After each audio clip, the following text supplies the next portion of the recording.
Chant 7, chapitre 9. Prahlad apaise Sri Nrisinghadev avec des prières. Le grand saint Narada Muni poursuivit. Les Devas, sous la direction de Brahma, de Shiva et d'autres grands personnages, n'osaient pas se présenter devant le Seigneur, qui était alors dans une extrême colère. Tous les Devas, immobilisés par la peur, prièrent la déesse de la fortune, Lakshmiji, de s'avancer vers le Seigneur. Mais même elle n'avait jamais vu une forme aussi merveilleuse et extraordinaire du Seigneur, tant et si bien qu'elle ne put se présenter devant lui. Alors, Brahma demanda à Prahlad Maharaj, qui se tenait tout près de lui, « Mon cher fils, Sri Nrisinghadev est extrêmement courroucé à cause de ton père démoniaque. Veuille donc t'approcher et l'apaiser. » Narada Muni poursuivit. « Ô roi Yudhishthir, bien que le grand Bhakta Prahlad Maharaj ne fût qu'un tout jeune garçon, il acquiesça à la requête de Brahma. Il s'avança lentement vers Sri Nrisinghadev et se jeta au sol pour lui offrir, les mains jointes, son hommage respectueux. Lorsque Nrisinghadev vit le petit garçon prosterné à ses pieds pareil au lotus, une extase débordante l'envahit du fait de son affection pour son dévot. Relevant Prahlad, le Seigneur plaça sa main pareille au lotus sur la tête de l'enfant, car sa main est toujours disposée à affranchir ses dévots de toute crainte. Au contact de la main de Nrisinghadev posée sur sa tête, Prahlad fut affranchi de toute souillure et de tout désir matériel, comme s'il avait été entièrement purifié. C'est pourquoi il parvint aussitôt au niveau spirituel et tous les symptômes de l'extase se manifestèrent dans son corps. Son cœur s'emplit d'amour, ses yeux de larmes, et c'est ainsi qu'il put totalement capturer les pieds pareils au lotus du Seigneur au plus profond de son cœur. Prahlad Maharaj concentra pleinement ses pensées et son regard sur Sri Nrisinghadev dans une extase totale. Le mental fixé sur le Seigneur, il lui adressa des prières d'amour d'une voix tremblante d'émotion. Prahlad Maharaj pria ainsi. « Comment, moi qui suis né dans une famille d'Asura, puis-je offrir des prières convenables au Seigneur suprême afin de le satisfaire? Jusqu'à maintenant, tous les Devas, sous la conduite de Brahma, et tous les saints hommes n'ont pu combler le Seigneur par leur flot de paroles excellentes entre toutes, bien que, baignant dans la vertu, ils soient certainement habilités pour ce faire. Que dire alors de mon humble personne? J'en suis tout à fait incapable. On peut posséder la richesse, la noblesse, la beauté, pratiquer l'austérité, être érudit, avoir des sens puissants, de l'éclat, de l'influence, de la force physique, du zèle, de l'intelligence et des pouvoirs en matière de yoga. Mais je pense que même tous ces mérites réunis ne peuvent satisfaire Dieu, la personne souveraine. Cependant, on peut lui être agréable simplement par le service de dévotion. C'est ce que fit Gajendra, et le Seigneur se montra satisfait de lui. Si un brahmana possède les 12 qualités brahmaniques définies par l'ouvrage connu sous le nom de Sanat Sujata, mais n'est pas un bhakta et se détourne des pieds pareils au lotus du Seigneur, il est sans conteste inférieur à un bhakta qui mange de la viande de chien, mais qui a consacré tout ce qu'il avait, ses pensées, ses paroles, ses actions, ses biens et sa vie au Seigneur suprême. Un tel bhakta vaut mieux qu'un brahmana accompli, car il peut purifier toute sa famille, tandis que le soi-disant brahmana infatué de ses qualités ne peut même pas se purifier lui-même. Dieu, la personne suprême, trouve toujours pleinement sa satisfaction en lui-même. Par suite, lorsqu'une offrande lui est faite, cette offrande, par sa grâce, profite au bhakta, car le Seigneur n'a besoin du service de personne.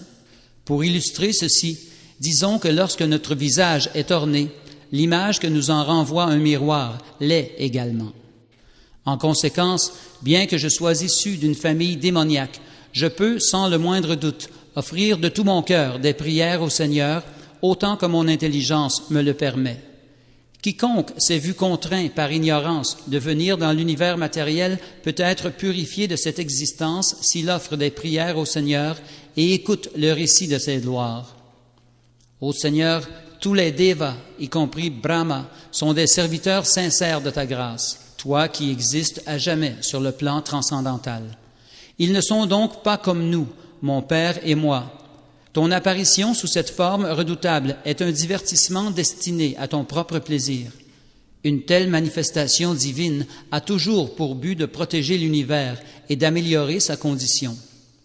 Ô Nrishingadev, cesse donc, je te prie, d'être courroucé, maintenant que mon père, le grand démon Hiranyakashipu, a été tué. Puisque même les saints personnages prennent plaisir à voir un scorpion ou un serpent se faire tuer, tous les mondes ont éprouvé une profonde satisfaction à la mort de cet asura. Ils sont sûrs désormais de connaître le bonheur et se souviendront toujours de ton apparition salutaire afin de demeurer sans crainte. Mon Seigneur, toi que jamais personne ne peut vaincre, je n'éprouve aucune crainte à la vue de ta bouche et de ta langue féroce, de tes yeux brillants comme le soleil ou de tes sourcils froncés.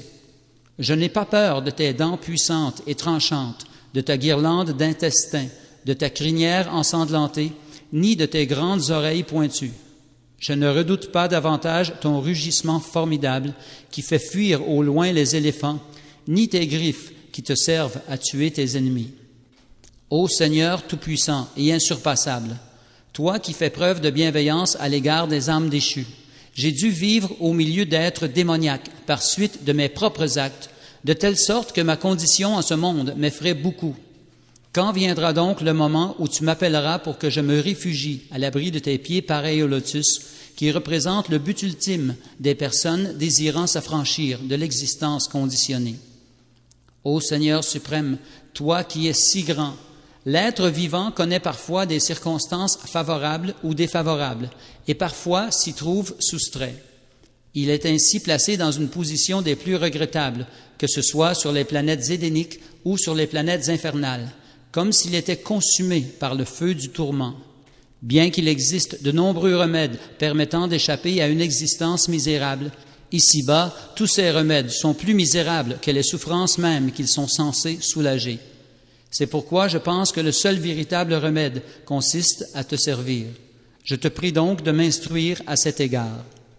Ô Seigneur, ô Nrishingadev, en m'absorbant dans ton service d'amour sublime en compagnie de Bhakta libéré, Hamsa, je vais complètement me purifier de toute souillure causée par le contact des trois gunas, et je pourrai dès lors chanter tes gloires qui me sont si chères.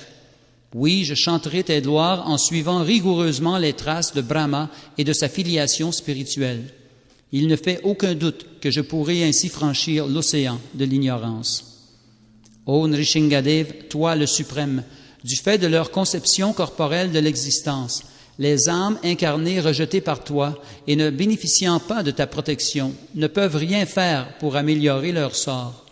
Tous les remèdes qu'elles appliquent à leur mal, même s'ils leur procurent un certain soulagement, n'ont sûrement qu'un effet passager.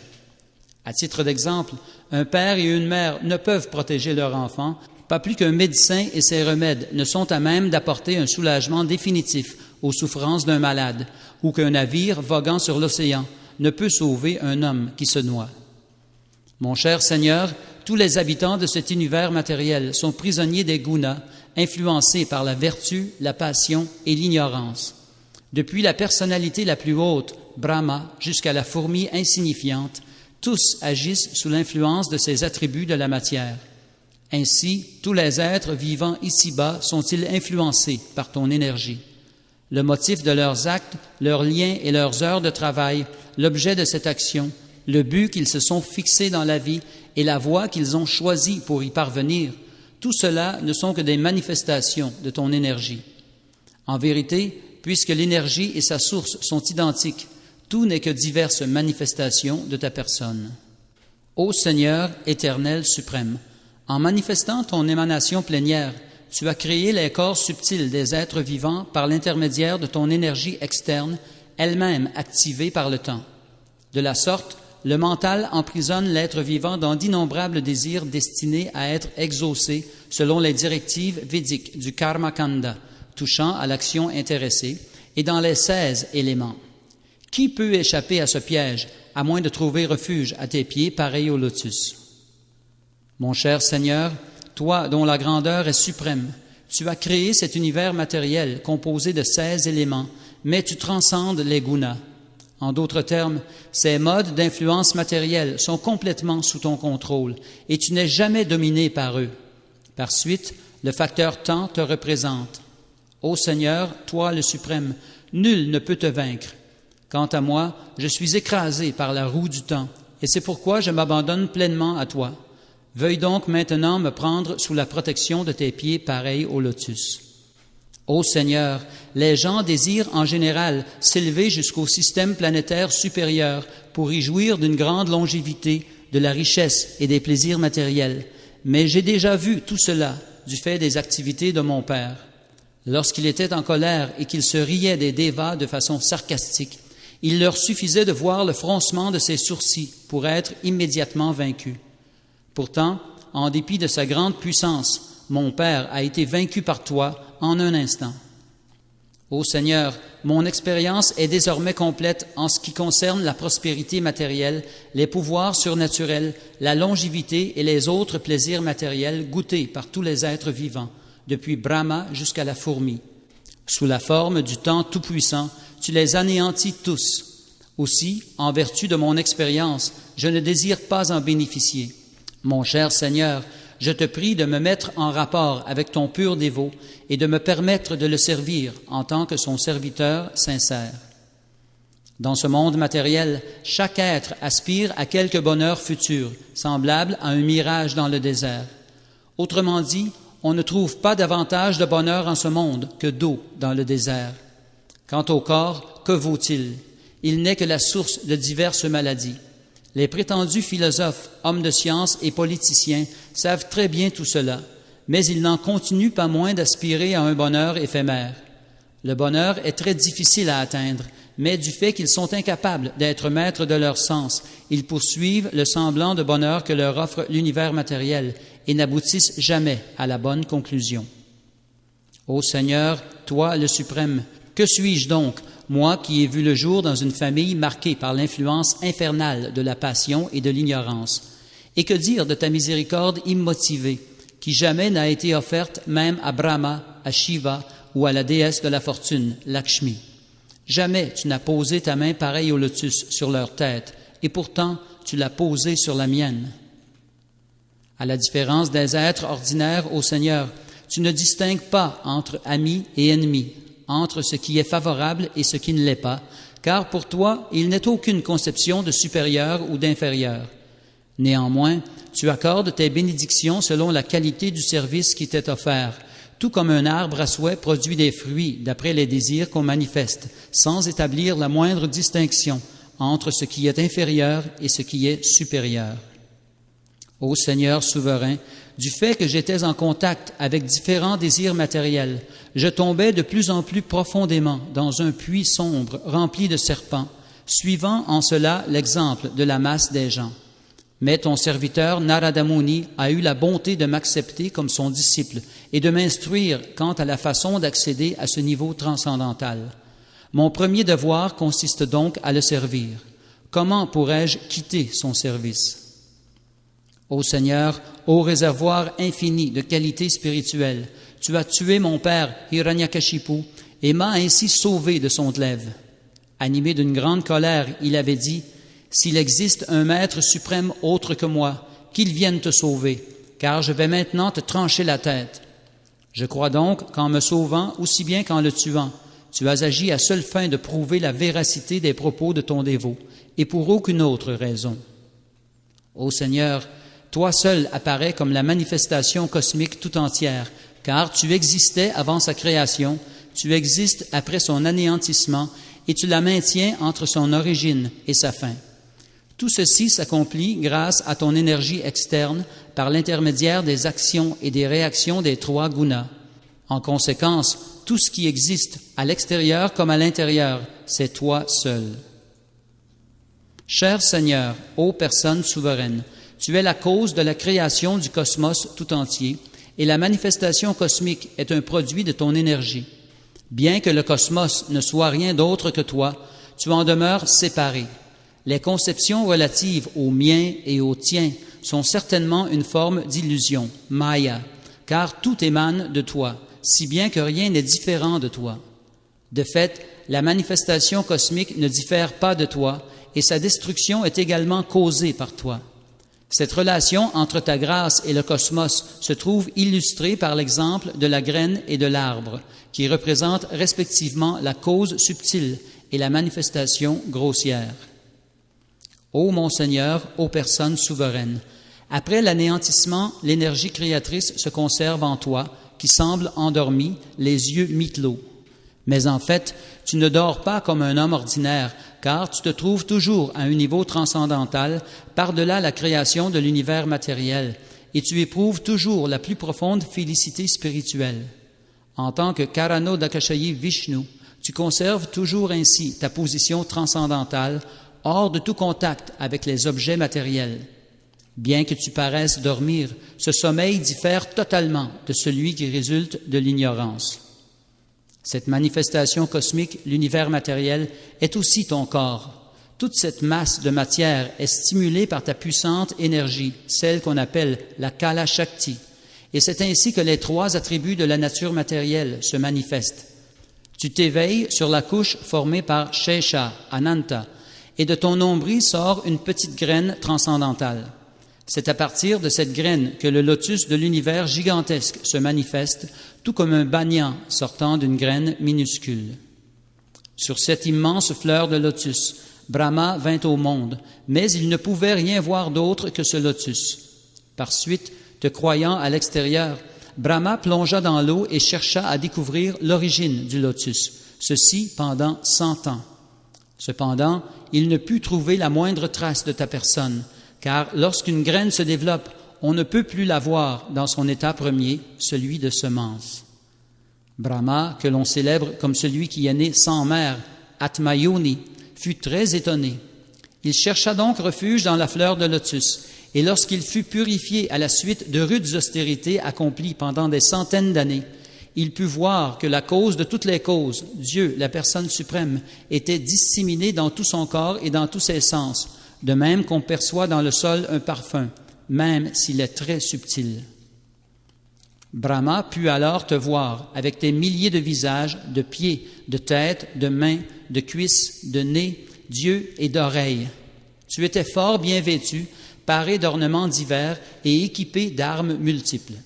En te voyant ainsi sous ton aspect de Vishnu, avec tes attributs et ta forme spirituelle, toi dont les jambes s'étendent depuis les planètes inférieures, Brahma connut la félicité transcendantale.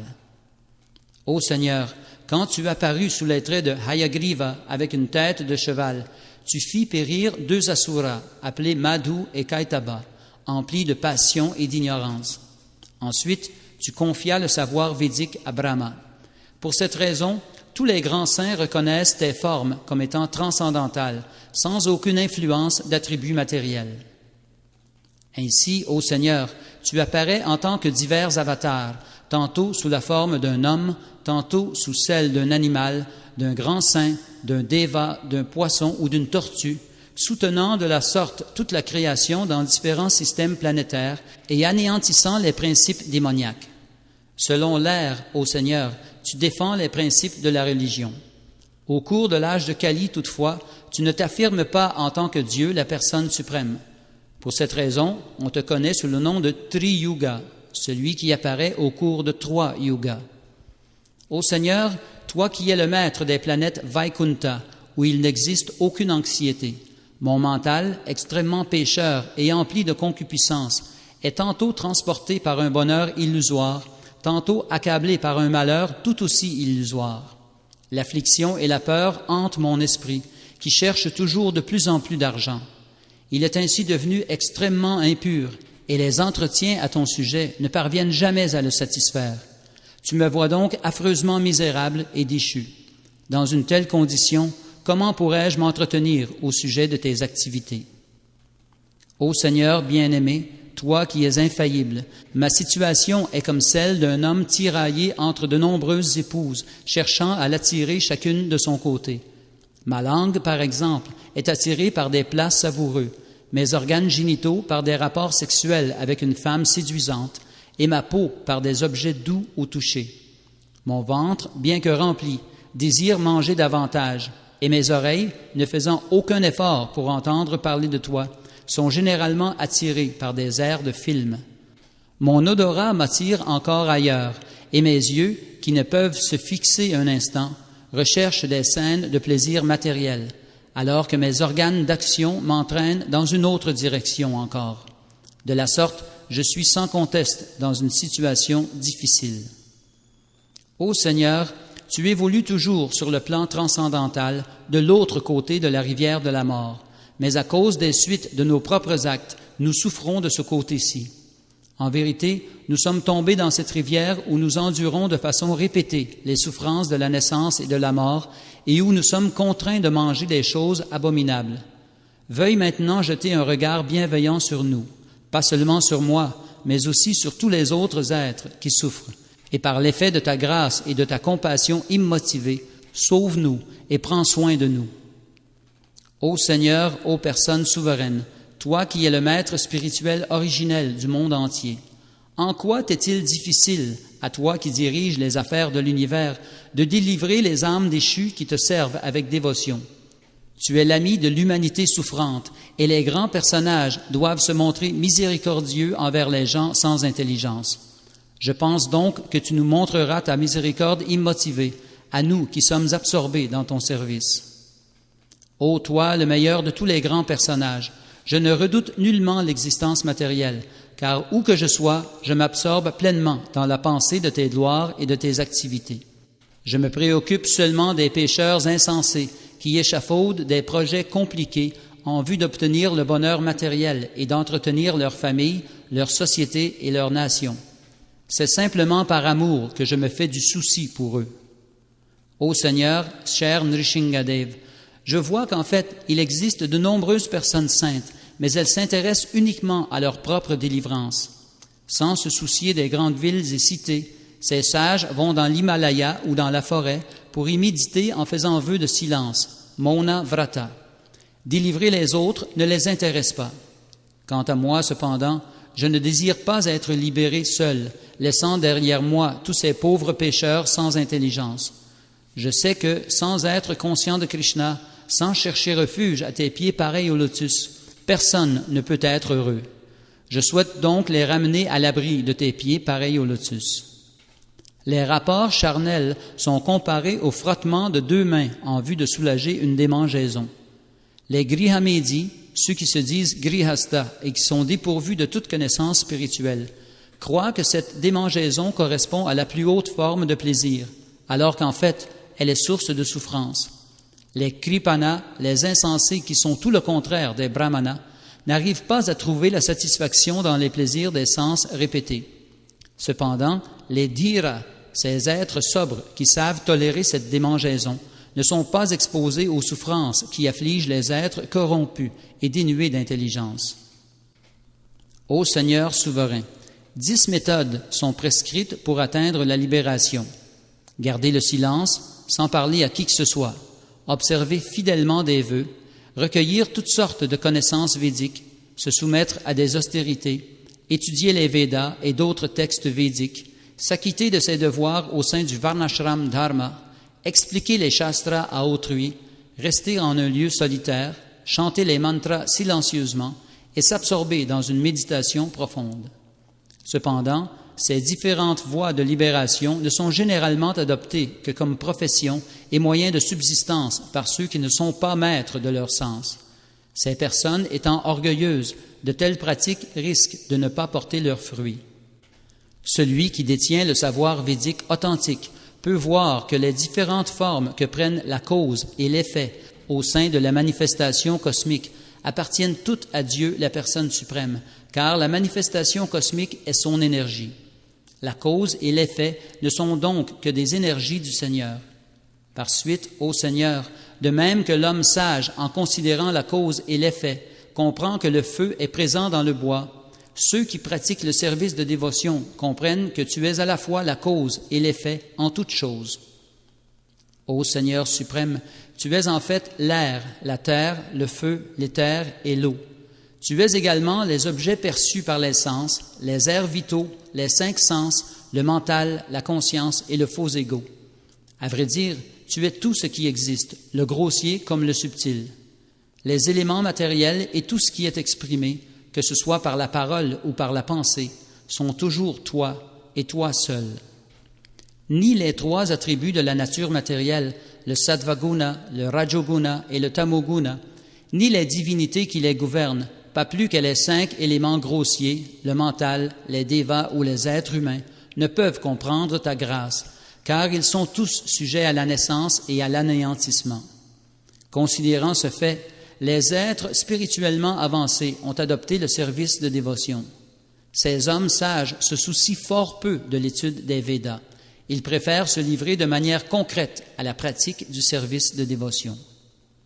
En conséquence, ô Seigneur souverain, toi le meilleur d'entre tous ceux à qui l'on offre des prières, je te présente mon respectueux hommage, car à moins de te servir avec dévotion de 6 manières, en t'offrant des prières, en te consacrant les fruits de tout acte, en te rendant un culte, en travaillant pour toi, en se rappelant constamment tes pieds pareils au lotus et en écoutant sans cesse tes gloires, qui peut obtenir ce qui est destiné au Paramahamsa?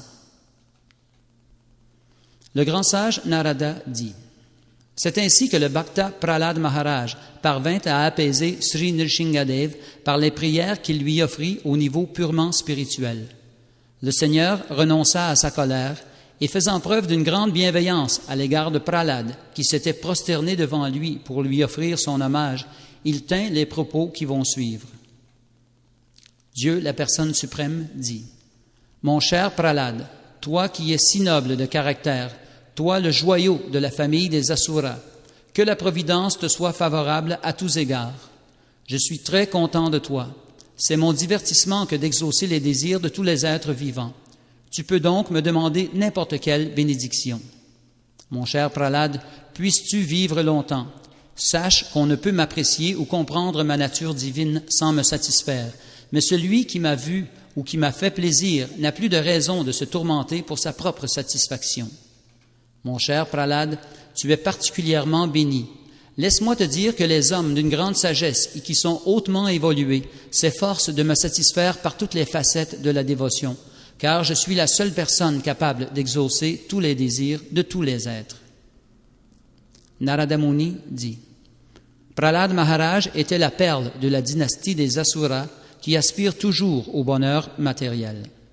Néanmoins, bien que tenté par le Seigneur souverain qui lui offrait toute bénédiction matérielle, du fait de sa conscience de Krishna pure et sans mélange, il ne voulut accepter aucune faveur susceptible de satisfaire ses sens.